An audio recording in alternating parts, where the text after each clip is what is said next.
প্রিয় বন্ধুরা, আমরা চলে এসেছি বগুড়া পুণ্ডনগরের ঐতিহ্যবাহী বাংলার রাজধানী, যেখান থেকে প্রাচীন বাংলা শাসন হতো। সেই পুণ্ডনগরের একটি পুরাতন অর্থাৎ প্রাচীন নগরী বৌদ্ধ বিহার, যেখানে আমরা উপস্থিত রয়েছি। এটি নরপতি ধাপ নামেও পরিচিত। এই ধাপে একসময় প্রাচীন বৌদ্ধ ভিক্ষুরা তারা তাদের ধর্মের চর্চা করতেন, এখানেই থেকে তাদের ধর্মের বাণীগুলো প্রচার এবং প্রসার করতেন।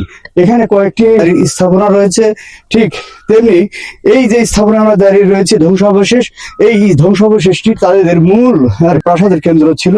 যেমনটি দেখতে পাচ্ছেন বন্ধুরা, এখানে সারি সারি যে আমরা দাঁড়িয়ে রয়েছি ওয়ালে, তার পাশে এটি হয়তো বেলগুলি সাদৃশ, তার পাশে প্রত্যেকটি প্রকোষ্ঠ এক একটি ঘর। এখানেই সেই ভিক্ষুরা বসবাস করতেন। তবে মূল যেটি কেন্দ্র বিন্দু, এখানে যে মূল কক্ষ ছিল যেখানে প্রধান বৌদ্ধ ভিক্ষু অবস্থান করতেন। আমরা এতক্ষণ দেখাচ্ছিলাম প্রাচীন বাংলার ঐতিহ্য ও সংস্কৃতির স্থান, সেই বৌদ্ধ বিহার নরপতি ধাপ নামক স্থানে। এরকম আরো ইতিহাস সংস্কৃতি তথ্য দেখতে সঙ্গেই থাকুন। পরবর্তী পর্বে নতুন কিছু নিয়ে আমি উপস্থিত হব। ততক্ষণ সবাই ভালো থাকবেন, সুস্থ থাকবেন, এই কামনায়। আল্লাহ হাফেজ।